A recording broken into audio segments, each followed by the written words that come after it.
Witam serdecznie dzisiaj o poranku. Co dziś wydarzy się w Polsce? Uważaj na RPP.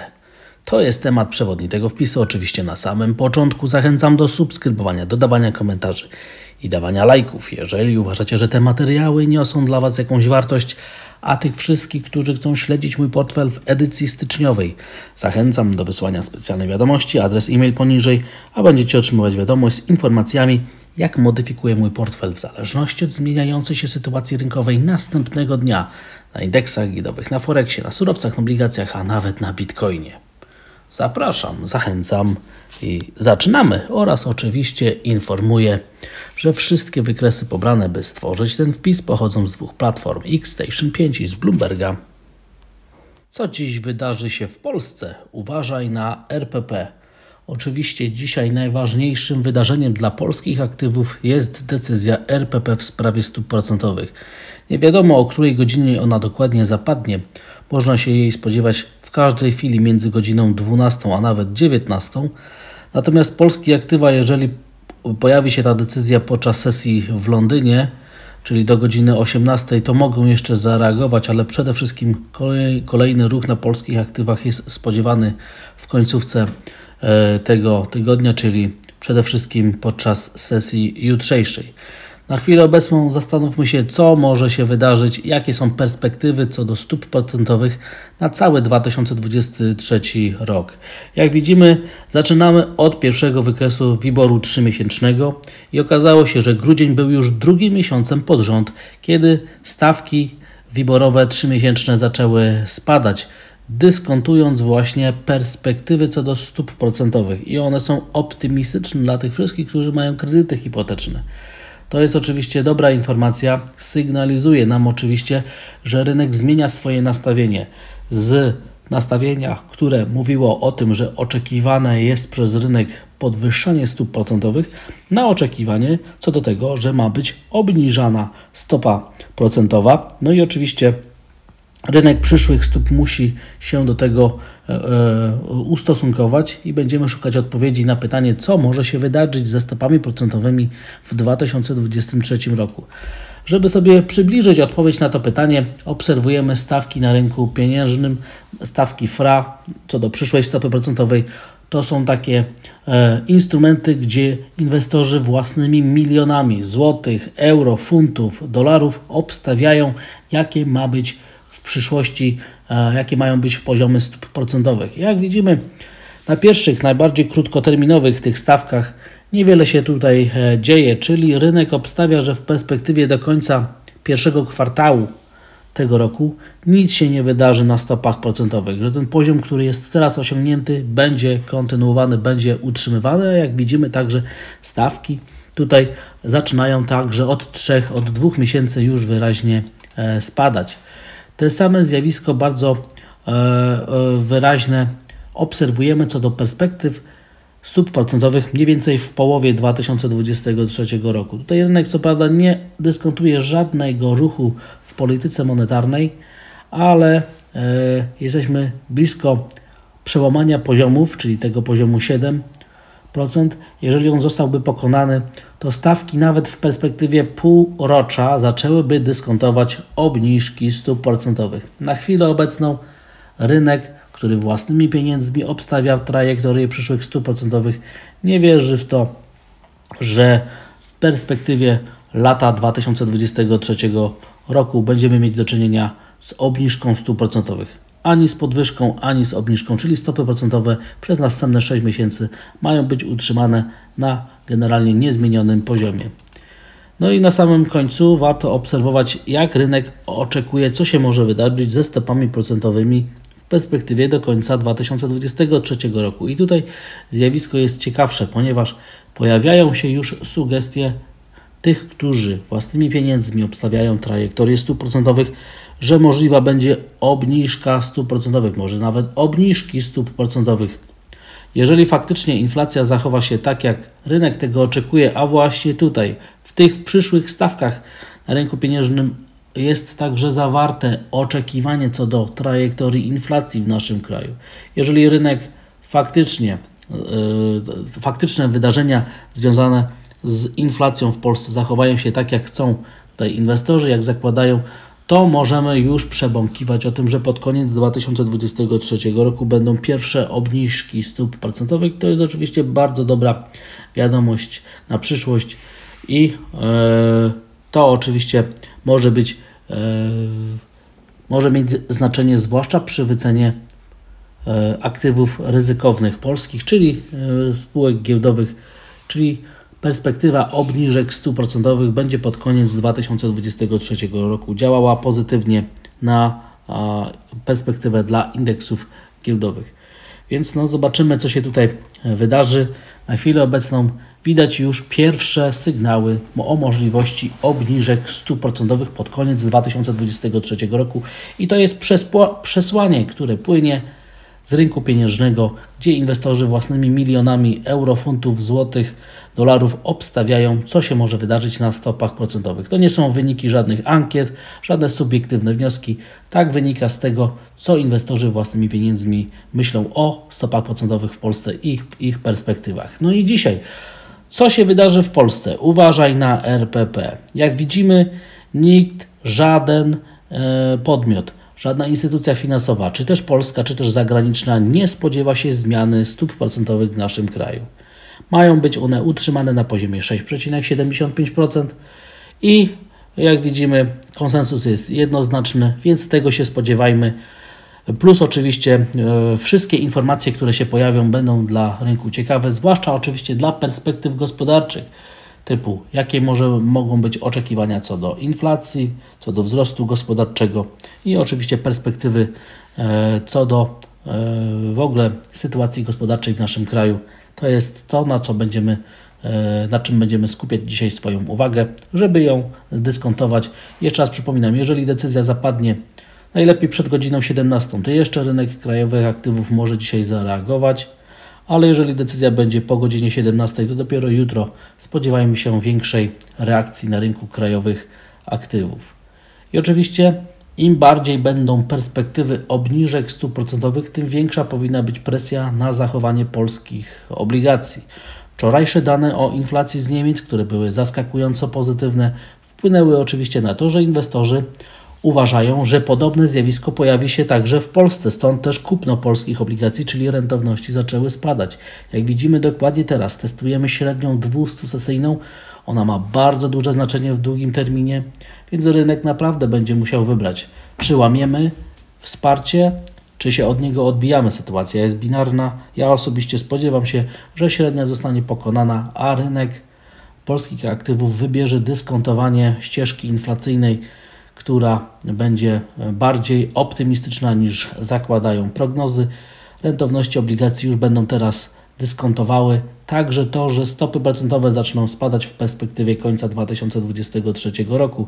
Dlatego też będę do tego wykresu wracał każdego dnia, bardzo często, ponieważ on nam pokaże, czy faktycznie inwestorzy, którzy już tutaj miliardami złotych, euro, funtów obstawiają przyszłe stopy procentowe, przyszłą polską inflację, faktycznie uwierzą, że szczyt inflacji jest stworzony na naszych oczach w Polsce i że warto w takiej sytuacji myśleć już o obniżkach stóp procentowych, czyli kupować polskie obligacje, myśląc na to, że rentowności tych papierów będą dalej spadać w perspektywie całego 2023 roku. Bramą wejściową do inwestowania w Polsce jest oczywiście rynek złotego. Na razie nie mamy ani pokonania poziomu 4,70, ani wsparcia 4,65. Dlatego też konsolidacja, którą obserwujemy od początku listopada, cały czas trwa i tutaj niewiele się widzi, tutaj niewiele się dzieje i to nawet pomimo tego, że wczoraj euro-dolar zaczął sygnalizować nam spadki, czyli umocnienie amerykańskiego dolara, który teoretycznie powinien dać nam osłabienie krajowej waluty. Jeżeli jakiś ruch na polskich złotym jest, to oczywiście widać go na parze dolar do złotego, a tutaj przejście tych maksimów z końcówki 2022 roku może dać nam techniczne jakieś większe wzrostowe odbicie, no ale oczywiście dzisiejsza decyzja RPP i wszystkie jej konsekwencje dla rynku także mają wielkie znaczenie, dlatego też ja bym tutaj, raczej nie nastawiam się na to, że złoty zacznie jakoś wyraźnie tracić na wartości, a zwłaszcza jeżeli euro-dolar zawróci i znowu zacznie rosnąć, to w takiej sytuacji w automatyczny sposób złoty zacznie się także umacniać. No i nici będą z oczekiwań co do tego, że początek 2023 roku będzie negatywny dla krajowej waluty. Także obserwujmy bardzo uważnie złotego, to jest brama wejściowa do inwestowania na rynku polskim. Natomiast moim zdaniem coraz bardziej optymistycznie jest na warszawskiej giełdzie papierów wartościowych, ponieważ wczorajsza sesja doprowadziła do zamknięcia nad poziomem 1800 punktów, a to otwiera perspektywę do ruchu w okolice 2000 punktów, gdzie mamy następny ważny poziom techniczny. Moim zdaniem jest ogromne prawdopodobieństwo, że w perspektywie następnych dni, tygodni będziemy świadkami ataku na ten psychologiczny poziom. Wyjście nad poziom 1800 punktów oznacza, że wybijamy się górą z dwumiesięcznej konsolidacji, plus oczywiście jest to element i sygnał dla mnie, że pozytywnie, optymistycznie są dyskontowane te dane o wskaźniku PMI, które poznaliśmy podczas pierwszej sesji w poniedziałek, a dane te sygnalizują, że dno cyklu koniunkturalnego w przemyśle został już osiągnięty. Nie zostanie osiągnięty w pierwszej połowie, w pierwszych miesiącach 2023, ale już został osiągnięty w październiku 2023 roku, a to oczywiście oznacza, że rynek giełdowy tego nie zdyskontował, takiego optymistycznego scenariusza i że w takiej sytuacji warto go zdyskontować wzrostami. Stąd też moim zdaniem wybicie górą nad poziom 1800 punktów i to nawet wbrew zachowaniu Wall Street, bo to było bardzo ciekawe, że wczoraj indeksy giełdowe na Wall Street spadały, a warszawska giełda papierów wartościowych żyła własnym życiem i kontynuowała tendencje wzrostowe. Plus oczywiście wygenerując poważne, bardzo mocne sygnały zachęcające do wzrostu nawet o kolejne 200 punktów na indeksie WIG20. Jestem optymistą coraz większym na giełdzie papierów wartościowych i oczywiście perspektywy obniżek stóp procentowych bardzo pozytywnie wpływają na perspektywę dla indeksów giełdowych w Warszawie, więc w takiej sytuacji im bardziej gołębie będą sygnały płynące z Rady Polityki Pieniężnej, tym bardziej giełda papierów wartościowych powinna optymistycznie reagować. Dlatego też mając na uwadze średnio, a nawet długoterminową perspektywę, gdzie inwestorzy widząc jak bardzo za każdym razem na przestrzeni ostatnich 15 lat indeks odbijał od wsparcia 1250-1500 punktów, to prowadziło do ruchu co najmniej w okolice poziomu 2500 punktów, więc perspektywa, żeby jeszcze około 700 punktów indeks WIG20 zaczął rosnąć, jest bardzo kusząca, dlatego spodziewajmy się, że ten ruch wzrostowy w okolice 2000 punktów nawet może być bardzo dynamiczny. Ja się przynajmniej na to nastawiam i tego oczekuję. I teraz rozpoczynając dział poświęcony zagranicznym aktywom, warto rozpocząć od inflacji we Francji. Wczorajsze prognozy dla danych o inflacji w Niemczech zakładały spadek inflacji. Tak się stało nawet w skali większej niż zakładały prognozy, a dzisiaj poznamy dane o inflacji dla Francji. I w tym wypadku inflacja ma być wyższa. No i oczywiście będziemy konfrontować te dwie publikacje. Zobaczymy, jak zachowuje się inflacja zbiorczo dla tych najważniejszych krajów strefy euro. No i będziemy wyciągać z tego dalsze wnioski, a te wnioski zobaczymy na zachowaniu niemieckich obligacji, które są oczywiście kluczowe, a o godzinie 16 poznamy wskaźnik ISM dla sektora przemysłowego i to są najważniejsze dzisiejsze dane makroekonomiczne. Odnoszą się one do grudnia i widzimy, że ten wskaźnik ma lekko spaść. Dlatego też będziemy także tutaj dyskontować rozbieżność w tym, jakie będą faktyczne wartości tego wskaźnika, a jakie będą prognozy.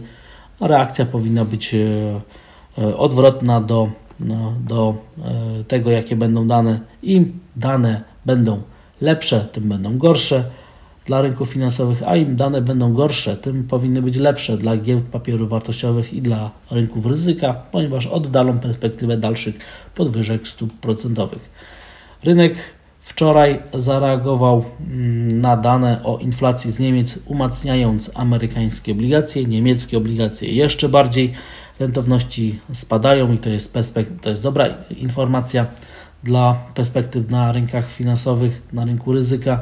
Natomiast tutaj na następnym wykresie chciałbym przedstawić, jakie są prognozy co do krzywej dochodowości najważniejszych instytucji finansowych względem poziomów na zakończeniu 2022 roku. No i co tutaj widzimy?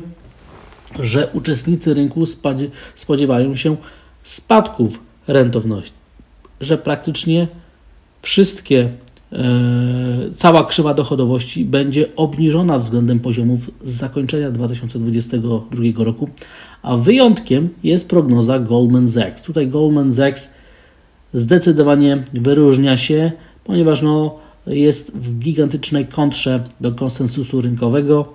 Widzimy, jak bardzo tutaj jest rozbieżność w oczekiwaniach co do zachowania trajektorii rynkowych stóp procentowych dla Goldman Sachsa. No, ciekawostka, którą warto sobie zapamiętać. Na następnym wykresie widzimy model zachowania krzywej dochodowości z uwzględnieniem spreadu między trójkami amerykańskimi a dziesiątkami względem amerykańskiego dolara. I w tym wypadku oczywiście widzimy, że ta zbieżność jest bardzo wyraźna, zwłaszcza w ostatnich latach, więc jeżeli tutaj spread zacznie między tymi dwoma obligacjami będzie się zmniejszał, to w takiej sytuacji oczywiście wystąpi presja dalej przeciwko amerykańskiemu dolarowi. Obserwujemy to na bieżąco, ponieważ ta wycena atrakcyjności amerykańskiego dolara jest konfrontowana z tożsamą wyceną dla euro. No i oczywiście te ruchy, te zmiany na krzywej dochodowości, na wycenie rynkowych stóp procentowych wpływają na wycenie na rynku forexowym. Przeżyliśmy to na przykład wczoraj, kiedy rentowności niemieckich obligacji spadły mocniej niż spadły rentowności amerykańskich obligacji. I oczywiście ten euro-dolar dzisiaj zawalczy o to, żeby wrócić nad poziom 1,0570, czyli nad minima, które były ustanowione w końcówce 2022 roku. Jeżeli tak się stanie, a najlepiej nad poziom 1,06, to w takiej sytuacji cały wczorajszy spadek zostanie zanegowany. No i oczywiście optymizm na rynku ryzyka jeszcze bardziej powinien rosnąć. Na chwilę obecną w krótkim terminie ten scenariusz proamerykański dolar jest jednak bardziej prawdopodobny, ale oczywiście wszystko jest w grze. Poziomie 1,06 jest bardzo, ale to bardzo blisko. Na dolar jednie walczymy o poziom 130, znaczenie tego poziomu coraz bardziej rośnie. Nie udało się wczoraj zakończyć dnia poniżej tego poziomu, więc oddalają się perspektywy dotyczące możliwości spadku szybkiego o kolejne 5 figur. No a teraz rynek surowcowy. Zaczynamy od ciekawego wykresu pokazującego stan zapasów gazu dla Europy i tutaj widzimy, że jest coraz większa rozbieżność w zachowaniu zapasów teraz, a rok temu. I oczywiście jest to dobra wiadomość, ponieważ oddala się widmo szantażu gazowego ze strony Rosji i oczywiście perspektywy co do inflacji zaczynają maleć, ponieważ widać, jaka duża jest odporność teraz Europy względem tego, co wieszczono jeszcze parę miesięcy temu. Nawet bardzo sroga zima w końcówce tego okresu kalendarzowego może być zdyskontowana przez rynki finansowe, a odporność Europy jest coraz większa i ten wykres to dobitnie pokazuje. Zachowanie amerykańskiego dolara, zachowanie ryzyka na chwilę obecną wygląda na to, że ma mniejszy wpływ na zachowanie ceny złota. Złoto znowu atakuje górne ograniczenie tego dwumiesięcznego klina zwyżkującego, więc obserwujmy, co się wydarzy w okolicy $1850. Każde wyjście powyżej naprawdę byłoby zachwycające, ponieważ rynek pokazywałby swoją siłę. Czy tak się stanie? Jesteśmy na naszych oczach tworzy się ta krótkoterminowa historia. Będziemy wkrótce wiedzieć, jaka jest odpowiedź na to pytanie. Natomiast zachowanie ceny miedzi wczoraj wspierało to, co się wydarzyło na Wall Street. Natomiast cena miedzi generalnie nie pokonała swojego wsparcia w okolicach $8250, czyli na razie jesteśmy cały czas w obrębie konsolidacji. No i zobaczymy, czy dzisiaj popyt na ryzyko, który się pojawił w Azji, będzie wpływał także na wycenę ceny miedzi w Londynie. Natomiast oczywiście jeszcze warto cały czas patrzeć na zachowanie ceny ropy naftowej. W okolicach 77 jest średnia 200-stosunkowa na wykresie tygodniowym. Walki o ten poziom cały czas trwają i mam wrażenie, że ropa naftowa zaczyna żyć własnym życiem. i powiązania międzyrynkowe tutaj zaczynają być coraz mniejsze. Natomiast warto zwrócić uwagę na zachowanie indeksu surowcowego, który jest coraz bliżej pokonania wsparcia o półrocznej charakterystyce.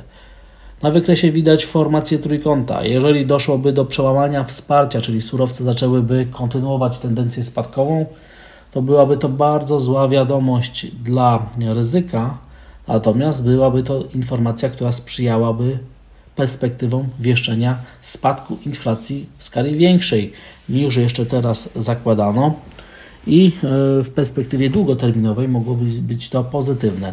Na chwilę obecną warto obserwować zachowanie surowców, które są blisko wygenerowania następnych sygnałów prospadkowych w średnim terminie. Natomiast patrzmy także na Bitcoina, ponieważ on próbuje zachowaniem dzisiaj nocnym i o poranku wygenerować sygnały prowzrostowe, wspierając popyt na ryzyko.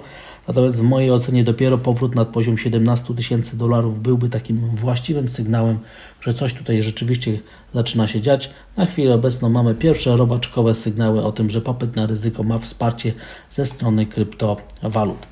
I na koniec giełdy papierów wartościowych.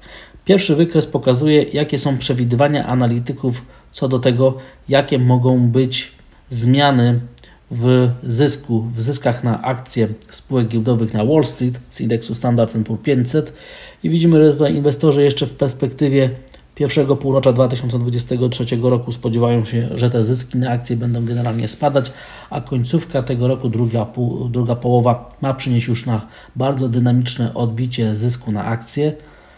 No i to jest scenariusz, który jest teraz bazowym dla Wall Street co do perspektyw gospodarczych. No i oczywiście będzie to musiało być zdyskontowane przez rynki finansowe.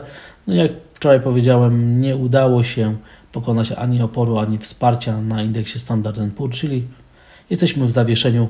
Konsolidacja, którą obserwujemy w końcówce grudnia, jest kontynuowana na początku stycznia.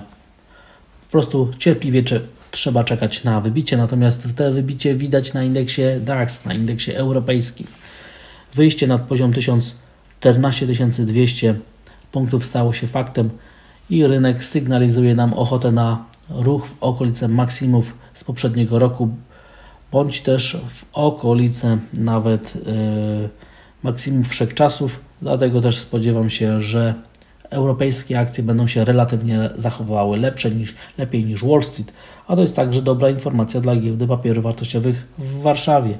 Jeżeli euro-dolar zacząłby równolegle rosnąć, to giełda papierów wartościowych w Warszawie zachowywałaby się lepiej niż DAX relatywnie, a giełda w Niemczech, czyli indeks DAX, zachowywałby się lepiej niż indeksy giełdowe na Wall Street. Takie powiązanie moim zdaniem jest w tym roku bardzo, ale to bardzo prawdopodobne. Co się dziś wydarzy w Polsce? Uważaj na RPP. Warto dzisiaj trzymać rękę na pulsie, obserwować, jakie będą informacje płynące z Rady Polityki Pieniężnej. Będziemy także czekać na konferencję prasową prezesa Glapińskiego jutro. No i to są te wydarzenia, na które naprawdę warto śledzić. Dziękuję za odsłuchanie tego materiału. Zachęcam do subskrybowania, dodawania komentarzy i dawania lajków. Jeżeli uważacie, że te materiały niosą dla Was jakąś wartość, a tych wszystkich, którzy chcą śledzić mój portfel w edycji styczniowej, zachęcam do wysłania specjalnej wiadomości, adres e-mail poniżej, a będziecie otrzymywać wiadomość z informacjami, jak modyfikuję mój portfel w zależności od zmieniającej się sytuacji rynkowej następnego dnia na indeksie giełdowym, na forexach, na surowcach, na obligacjach, a nawet na Bitcoinie. Zapraszam, zachęcam i życzę dzisiaj stopy zwrotu. Pozdrawiam.